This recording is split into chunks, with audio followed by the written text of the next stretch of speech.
Coordinate covalent compounds की properties बेटा discuss करने लगे हैं। their properties are mostly similar to those of covalent compounds. इनकी प्रॉपर्टीज किसके साथ सिमिलर है? कोवेलेंट कंपाउंड्स के साथ मैच करती हैं। as nuclei in these compounds are held by shared pair of electron, therefore they do not form ions in water.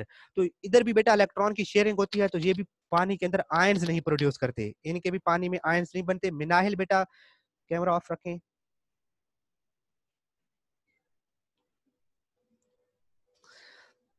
Due to their covalent nature they form solutions in organic solvents.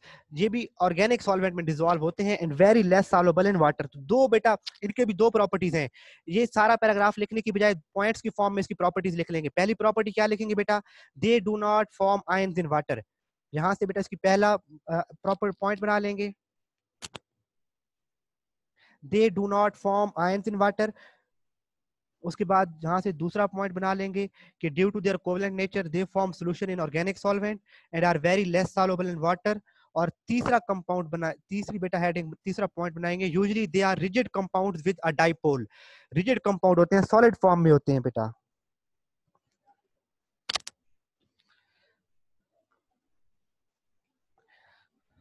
ठीक है बेटा। तो इसके बाद next है metals. और metals की properties बेटा इंपॉर्टेंट है, ये इंपॉर्टेंट लॉन्ग क्वेश्चन है, ये बोर्ड में रिपीट हो चुका है लॉन्ग क्वेश्चन। मेटल्स देखिए बेटा क्या लिखा हुआ है कि metals have common properties of conducting heat and electricity. Metals क्या करती हैं? हीट और इलेक्ट्रिसिटी को कंडक्ट करती हैं।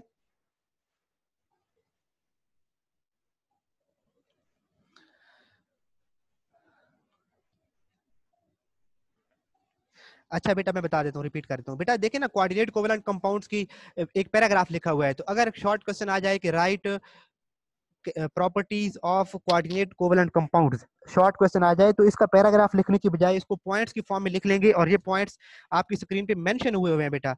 ये पहला पॉइंट आप लिखेंगे, इसको मैं रेड से मार्क कर लेता हूँ बेटा, कि दे do not form ions in water, ये पहला पॉइंट। फिर उसके बाद बेटा दूसरा पॉइंट ये बनाएंगे कि due to covalent nature they form solutions in organic solvents and are very less soluble in water, ये ब्लू से मार्क किया है। और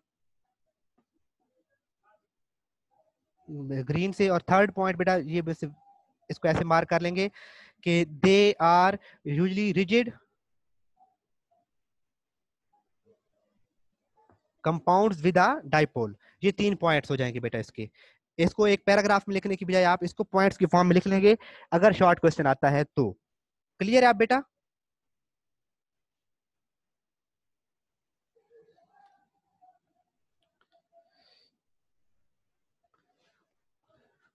नहीं, ऊपर वाली लाइंस को छोड़ दिया वैसे बेटा, वो एक्चुअली ऐसे तो पूरा पैराग्राफ लिखा हुआ है ना, तो उसको सिंपल से करके लिख लें। लॉन्ग में नहीं आता बेटा हो मेरा, ये 4 लाइनें हैं, ये लॉन्ग में नहीं आया कभी भी पहले। ठीक है।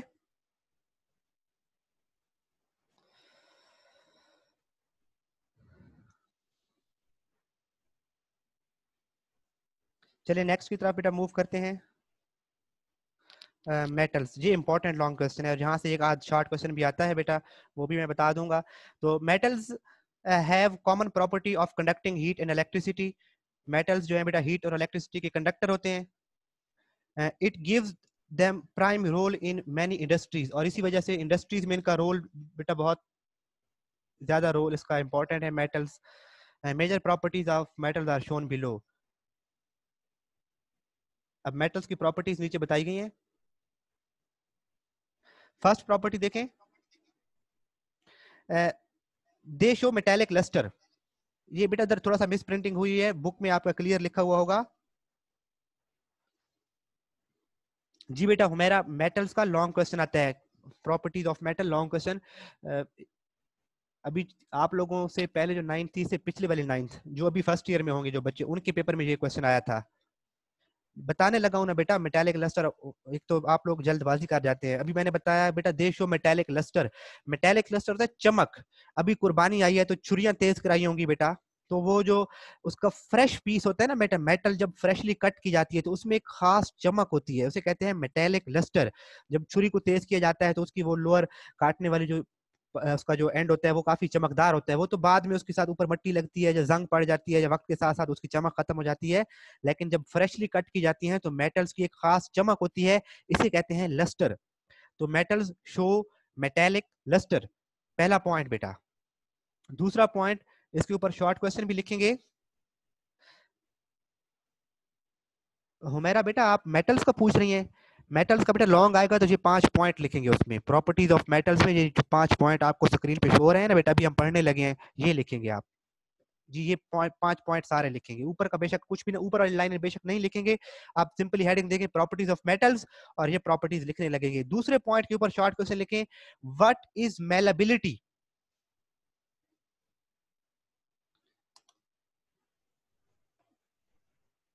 व्हाट इज,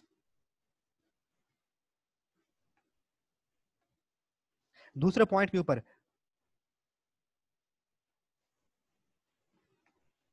एक लिखेंगे व्हाट इज मेलेबिलिटी, और एक क्वेश्चन लिखेंगे what is ductility. What is, ये दूसरे पॉइंट पे शॉर्ट क्वेश्चन आते हैं बेटा। What is malleability and what is ductility.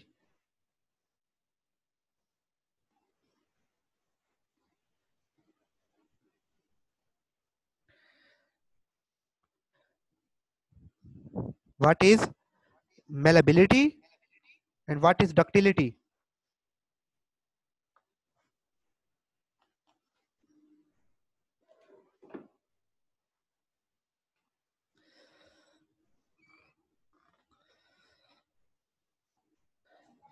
बेटा मेटल्स का क्या शॉर्ट क्वेश्चन अलग से आ सकता है, मेटल्स का तो कोई अलग से शॉर्ट क्वेश्चन आते ही नहीं है ना, कि डिफाइन मेटल्स। तो मेटल्स वो तो 5वीं क्लास की साइंस का क्वेश्चन है कि मेटल्स क्या होती हैं, सब्सटेंसेस दैट कंडक्ट। जी बेटा, इनके आंसर पॉइंट में लिखे हुए हैं, मैं मार्क करवाता हूँ फिजा बेटे।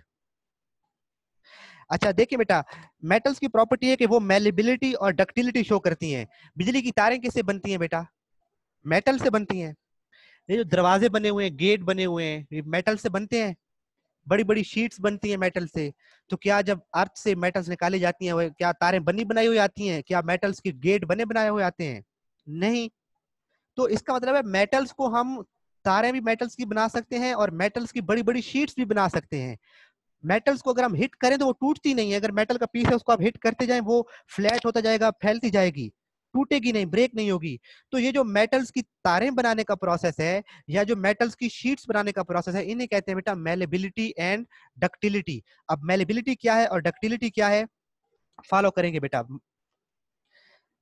Malleability is the property by virtue of which a metal can be rolled into sheets। तो ये पहले शॉर्ट क्वेश्चन का आंसर आ जाएगा कि व्हाट इज मेलेबिलिटी। मेलेबिलिटी एक ऐसी प्रॉपर्टी है जिसकी वजह से मेटल्स को शीट्स में चेंज किया जा सकता है, मेटल्स की शीट्स बनाई जा सकती हैं। क्लियर है बेटा। और जो दूसरा है डक्टिलिटी, उसको मैं रेड से मार्क कर रहा हूं कि ductility is the property by virtue of which a metal can be drawn into wires.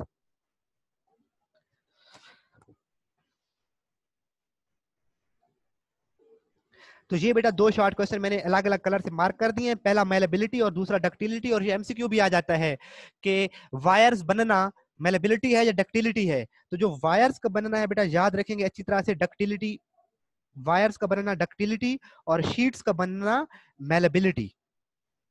ठीक है बेटा। तो ये मेटल्स की वेरी इंपॉर्टेंट प्रॉपर्टी है। थर्ड प्रॉपर्टी की तरफ मूव करते हैं बेटा, कि they have usually high melting and boiling points. Metal के मेल्टिंग एंड बॉइलिंग पॉइंट बहुत हाई होते हैं।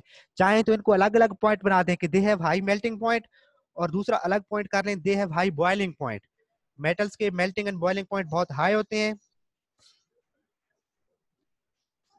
पहला पॉइंट भी हो गया, दूसरा भी हो गया, थर्ड भी हो गया। अब बेटा फोर्थ पॉइंट की तरफ मूव कर रहा हूं मैं। जी बेटा, क्वेश्चन है कोई? अच्छा अवैस पूछ रहे हैं सर जी डक्टिलिटी से क्या चीज बनती है। अब बेटा अगर मेटल है ना, उसको पिघला के लंबी तारें बना ली जाती है ना मेटल्स को, तो उसकी तारें बनने की जो एबिलिटी है वो कहलाती है डक्टिलिटी। कि मेटल्स को तारों में कन्वर्ट किया जा सकता है, मेटल की तारें बनाई जा सकती हैं, ये एबिलिटी कहलाती है। ये बेटा आपको स्क्रीन पे शो नहीं हो रहा? मैंने ये मेलेबिलिटी और डक्टिलिटी दोनों को मार्क किया है। मेलेबिलिटी को ब्लू कलर से मार्क किया है और डक्टिलिटी को रेड कलर से मार्क किया है। मेलेबिलिटी का मतलब है शीट्स बनना और डक्टिलिटी का मतलब है तारें बनना। अब नेक्स्ट है बेटा चौथा पॉइंट देखें, being greater in size they have low ionization energies and form cations easily. हम पीरियोडिक टेबल के ट्रेंड्स में पढ़ चुके थे बेटा कि मेटल्स का जो साइज होता है वो एटम का साइज काफी बड़ा होता है और इनके वैलेंस शेल में से इलेक्ट्रॉन को निकालना होता है आसान।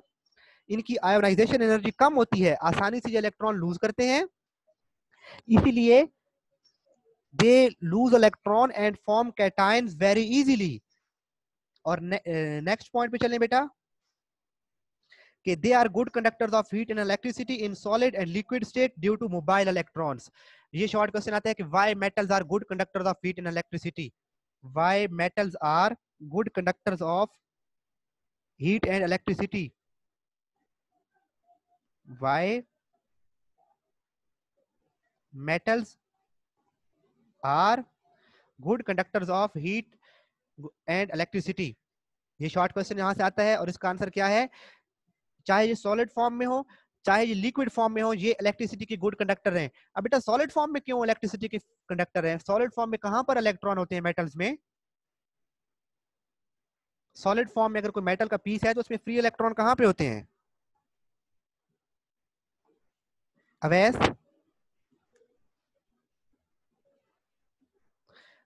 कोई बच्चा अगर बोल के बताना चाहता है तो मैं उसको अलाउ कर दूंगा।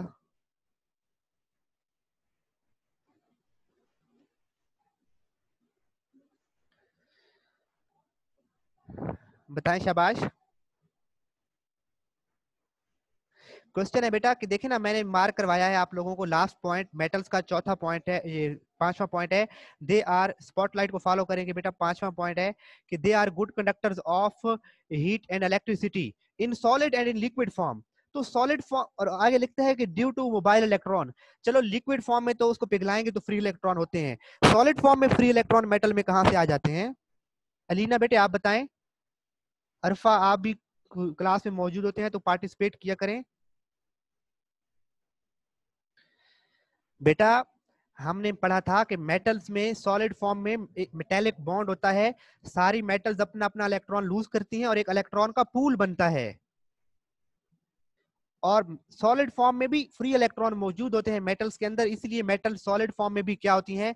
हीट एंड इलेक्ट्रिसिटी की गुड कंडक्टर्स होती हैं। ये सॉलिड फॉर्म में भी क्या है और लिक्विड फॉर्म में भी इलेक्ट्रिसिटी के अच्छे कंडक्टर हैं due to mobile electrons.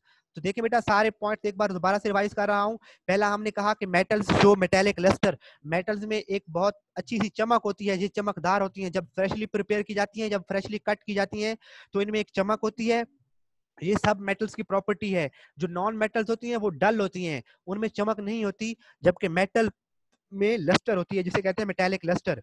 Next property बेटा हमने कही कि they are usually malleable and ductile. Metals are malleable and ductile. फिर बेटा हमने कहा कि यहाँ से शॉर्ट क्वेश्चन आता है कि what is meant by malleability. तो मेलेबिलिटी की शॉर्ट क्वेश्चन मैंने मार्क किया हुआ है। वैसे ये दूसरा पॉइंट प्रॉपर्टीज ऑफ मेटल्स में सारा लिखेंगे, लेकिन अगर मेलेबिलिटी की डेफिनेशन अलग शॉर्ट आया है तो it is the property bye virtue of which a metal can be rolled into sheets। और डक्टिलिटी क्या है? Ductility is the property bye virtue of which a metal can be drawn into wires। तो ये अलग से दो यहाँ से शॉर्ट क्वेश्चंस भी आते हैं। जी बेटा हुमैरा, सारे मेटल्स एक भी इलेक्ट्रॉन लूज कर सकती हैं, एक से ज्यादा भी इलेक्ट्रॉन लूज कर सकती हैं, तो वो फिर उनका इलेक्ट्रॉन पूल बनता है जो हमने मेटालिक बॉन्ड में डिस्कस किया था। थर्ड पॉइंट बेटा हमने कहा कि they have usually high melting and boiling points. ये तो छठी सातवीं क्लास की साइंस में हम पढ़ते आ रहे होते हैं कि मेटल्स के मेल्टिंग एंड बॉइलिंग पॉइंट्स बहुत हाई होते हैं। Being greater in size they have low ionization energies. Metals के बेटा साइज बहुत लार्ज होते हैं, तो लार्ज होने का मतलब है वैलेंस इलेक्ट्रॉन न्यूक्लियस से दूर है और उस पर न्यूक्लियस की अट्रैक्शन वीक है, उसको रिमूव करना आसान है, थोड़ी सी एनर्जी दे के वो इलेक्ट्रॉन रिमूव कराया जा सकता है, तो उनकी आयोनाइजेशन एनर्जी कम होती है। याद रखेंगे मेटल्स की आयोनाइजेशन एनर्जी कम होती है। And form cations very easily and they are good conductor conductors of heat and electricity. तो मेटल्स जो है बेटा good conductor of heat and electricity है। और अगर शॉर्ट क्वेश्चन आए कि why they are good conductors of heat and electricity, तो they are good conductors of heat and electricity in solid and in liquid state because of free electrons, क्योंकि इनमें free electron मौजूद होते हैं इस वजह से। अरुषा बेटे आप लोगों की नेक्स्ट टेस्ट आप लोगों को सिलेबस टाइम टेबल मिल जाएगा, उसका टेस्ट स्केड्यूल मिल जाएगा। आप लोग अपने क्लास टीचर से कांटेक्ट कीजिएगा या ग्रुप में मैम से पूछ लीजिएगा कि टेस्ट कब होंगे। अब उसका तो मुझे एग्जैक्ट नहीं मालूम कि कब होते हैं T1 एंड T2, लेकिन हर मंथ में T1 एंड T2 तो कंपलसरी है, तो इस मंथ में भी होंगे तो सही बेटा। जी बेटा, इस टॉपिक में से किसी बच्चे का कोई क्वेश्चन? अब बेटा ये टेस्ट योर सेल्फ के शॉर्ट क्वेश्चन देखें, अगर कोई क्वेश्चन है तो बताएं, अदरवाइज हम टेस्ट योर सेल्फ के क्वेश्चन पे मूव करते हैं। बेटा किसी बच्चे का कोई क्वेश्चन है तो पूछें, जिनका कोई क्वेश्चन नहीं है बताएं नो क्वेश्चन।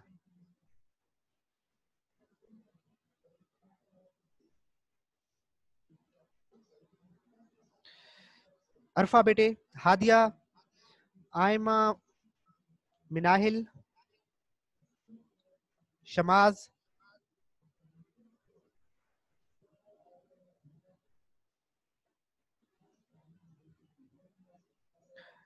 कैफ बेटा,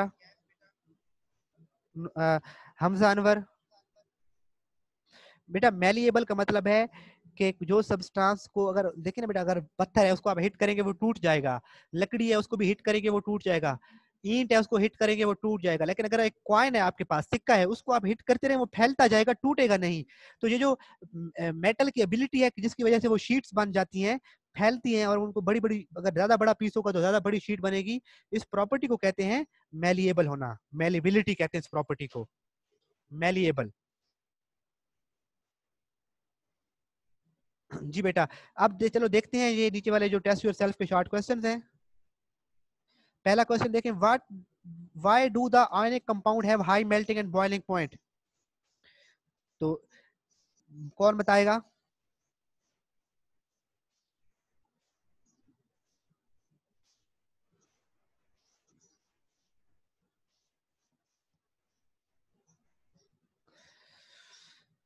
why do ionic compounds have high melting and boiling point?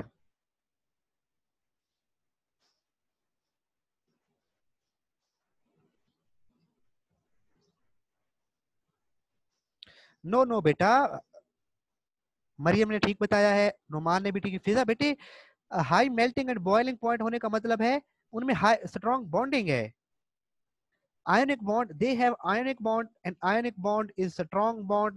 That's why ionic compound have high melting and boiling point. फिजा ने अपना, नुमान और मरियम दोनों बेटे ने बहुत अच्छे बताया था। हाई हुजैफा, हाई एनर्जी नहीं बेटा, एनर्जी को हम नहीं ऐसे बता सकते कि उनकी एनर्जी हाई है जो लो है, उनका बॉन्ड स्ट्रॉन्ग है। जी बेटा नेक्स्ट देखें, वाई आर सॉरी सेकंड देखें, what do you mean by malleability?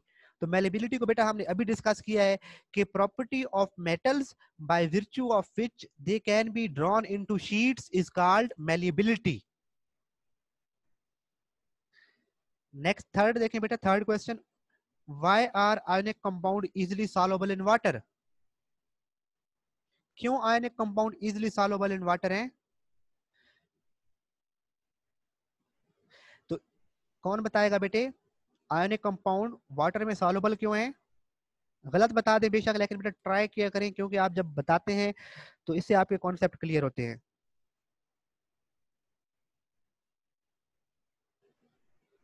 Third question को आंसर करें बेटा, why are ionic compounds easily soluble in water?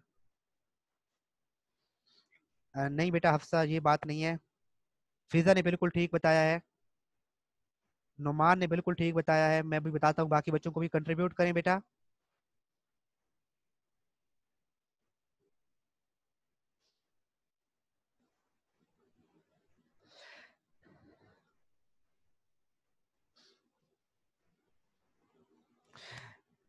Solid और क्रिस्टल हुमैरा नहीं बेटा, because they are slightly positive. Mariam Rana, slightly नहीं बेटा, आयोनिक में देखे ना, आयोनिक कंपाउंड की एग्जांपल माइंड में रख लिया करें, NaCl।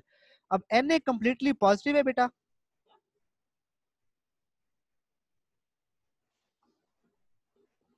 और Cl कंप्लीटली नेगेटिव है।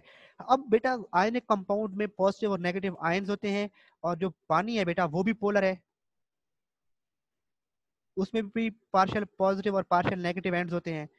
तो पॉजिटिव और नेगेटिव आयंस जो बेटा है उनको पानी अपनी तरफ अट्रैक्ट करता है, वाटर के मॉलिक्यूल्स, और इस तरह से वो क्या हो जाते हैं, पानी में सॉल्युबल हो जाते हैं। Because of positive and negative ions they are soluble in water.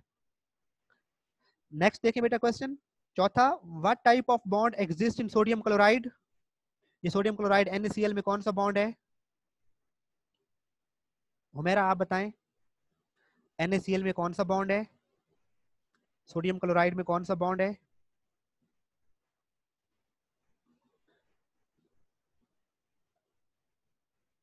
जी ठीक है, मरियम ने ठीक बताया है, मरियम महानूर ने ठीक बताया, आयोनिक। ठीक है बेटा, नुमान इरफान ने भी ठीक। तो आयोनिक बॉन्ड होता है बेटा सोडियम और क्लोराइड में, आयोनिक बॉन्ड। जुहा ठीक है, शाबाश बेटे। पांचवा क्वेश्चन देखें, Why do the covalent compounds of bigger size molecules have high melting and boiling point? जो बिगर साइज के, जो छोटे साइज के होते हैं ना बेटा कोवलेंट कंपाउंड, उनके तो मेल्टिंग एंड बॉइलिंग पॉइंट लो होते हैं। जो हाई साइज के होते हैं, जिनका बिगर साइज होता है, उनके क्यों बॉन्ड्स जो है बेटा, उनके मेल्टिंग पॉइंट और बॉइलिंग पॉइंट क्यों हाई होते हैं? इसका बेटा आप आंसर ये होगा कि क्योंकि बेटा उनमें बहुत एक्सटेंसिव लेवल पे बॉन्डिंग होती है, 3 डायमेंशनल बॉन्डिंग इन्वॉल्व हो जाती है, वेरी एक्सटेंसिव 3 डायमेंशनल लेवल पे उन्हें बॉन्डिंग होती है। इस वजह से उनके मेल्टिंग और बॉइलिंग पॉइंट हाई हो जाते हैं, जिनका एटॉमिक मास बहुत हाई होता है, बिगर साइज होता है जिनका।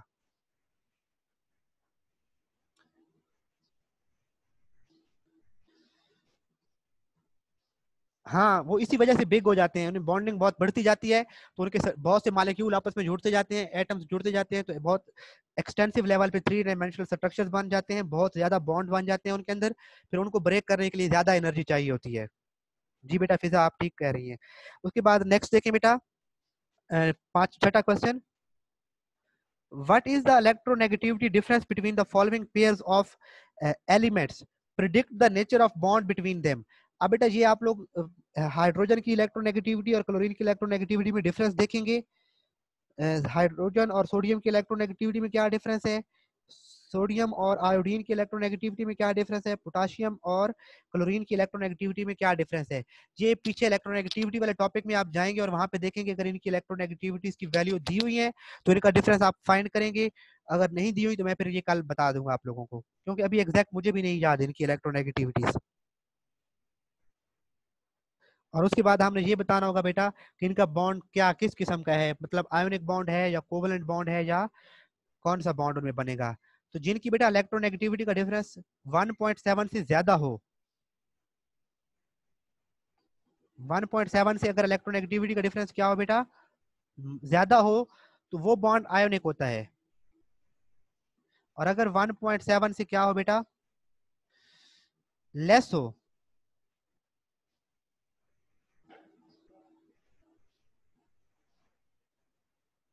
लेस देन 1.7, तो उनका बॉन्ड कोवलेंट होता है। तो ये बेटा आप इनकी जो इलेक्ट्रोनेगेटिविटी की वैल्यूज है ना, ये आप लोग देख के इनका डिफरेंस फाइंड करेंगे। तो उसके बाद बेटा ये हमारा टॉपिक आज का, ये हमारा चैप्टर कंप्लीट हो गया है। आप एक्सरसाइज के शॉर्ट क्वेश्चंस को भी सॉल्व करेंगे, संडे है बेटा, इसको ये काम करना है कि एक्सरसाइज के एमसीक्यूज और शॉर्ट क्वेश्चंस एक बार देखने हैं। अगर कहीं पे कोई इशू होगा तो वो मुझे आप बताएंगे, मंडे वाले दिन उसको हम पहले देख लेंगे। अगर कोई इशू नहीं होगा तो फिर हम नेक्स्ट चैप्टर के फर्स्ट टॉपिक को स्टार्ट करेंगे। तो जहां तक अगर किसी बच्चे को कोई भी कंफ्यूजन है तो वो बताएं, और अगर बाद में घर में आप पढ़ते हुए कोई कंफ्यूजन आती है तो आप नेक्स्ट क्लास में स्टार्ट में पूछ लेंगे बेटा। अगर अभी किसी बच्चे का कोई क्वेश्चन है तो वो पूछे बेटा।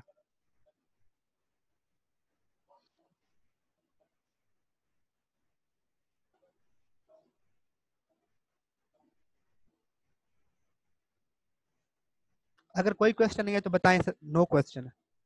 जिनका कोई क्वेश्चन नहीं है बता दें नो क्वेश्चन।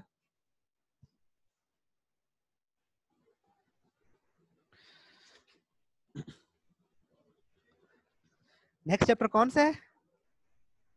अब बुक खोली हुई है तो बेटा देख लें।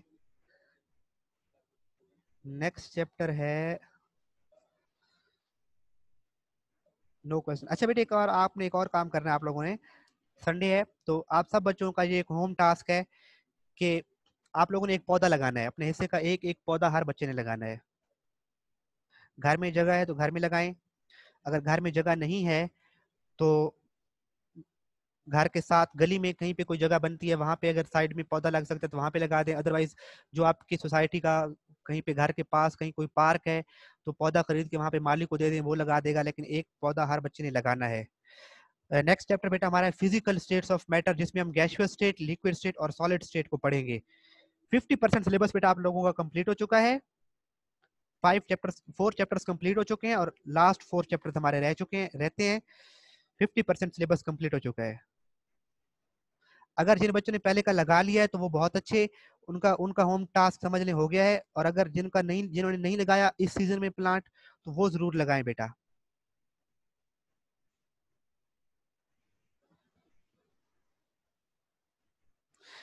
सर आप प्लीज हमारी हेल्प करिएगा याद करने में। ये सब क्या बेटा याद करने में मैं हेल्प करूं? फिजा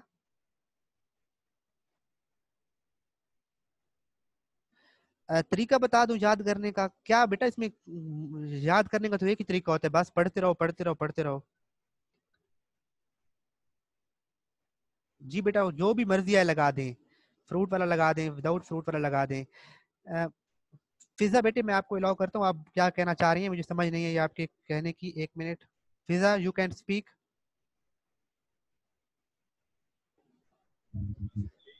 नुमान शाबाश बेटे, गुड।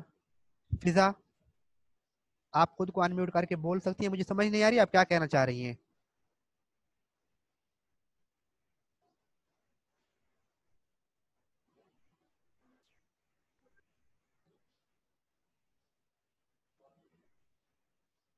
फिजा बेटा आप खुद को अनम्यूट करें, मैंने आपको अलाउ किया है।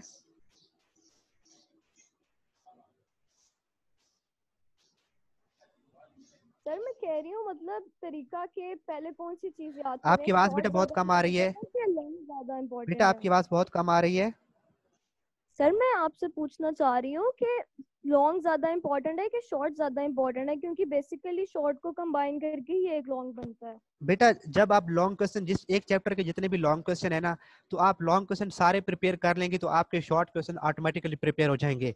लेकिन जो हमारे वीक स्टूडेंट होते हैं तो उनको हम प्रेफर करते हैं कि वो पहले शॉर्ट क्वेश्चन प्रिपेयर करें और सिलेक्टिव लॉन्ग क्वेश्चन प्रिपेयर करें। लेकिन जो हमारे टॉपर बच्चे होते हैं, जो अच्छे मार्क्स लेने हैं, जिन्होंने जिन्होंने बोर्ड में पोजीशंस लेनी है, तो उनके लिए ये होता है कि बेटा वो अपने चैप्टर का ईच एंड एवरी टॉपिक को as a long question prepare करते हैं, ताकि कहीं पर भी उनकी एमसीक्यूज भी कोई ना रह जाए, कोई शॉर्ट क्वेश्चन कहीं से भी आ जाए तो वो कर लें उसको। तो जो भी लॉन्ग क्वेश्चन आपको बताया जाता है, चाहे वो लेस इंपॉर्टेंट है चाहे वो मोर इंपॉर्टेंट है, अगर वो लॉन्ग क्वेश्चन कभी पेपर में आया है या वो लॉन्ग क्वेश्चन बन सकता है, तो उसको आपने as a long question prepare करना है। और ऑटोमेटिकली जब आप एक लॉन्ग क्वेश्चन को प्रिपेयर करेंगे तो उसमें आने वाले शॉर्ट क्वेश्चन खुद ब खुद प्रिपेयर हो जाएंगे। Is it clear now?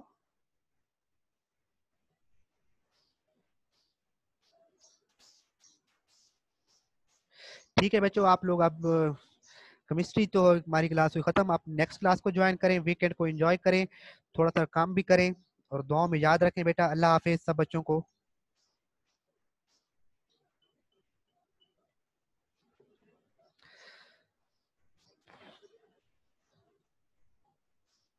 और लेक्चर्स बेटा मैं अपलोड कर दूंगा यूट्यूब पे, आपने खुद ही जाके, मैं टीचर्स को लिंक भेजता हूँ कभी सर अजहर साहब को, कभी किस टीचर को, तो वो अपने अपनी काम में मसरूफ होते हैं, उस वक्त वक्ती तौर पे भूल जाते हैं, बाद में सेंड नहीं कर सकते। तो आप लोगों ने खुद ही जाके सर्च कर लेना है और जाके प्ले लिस्ट में 9th के लेक्चर्स में आपको अपनी क्लास के लेक्चर्स मिलेंगे बेटा। अल्लाह हाफिज टू ऑल।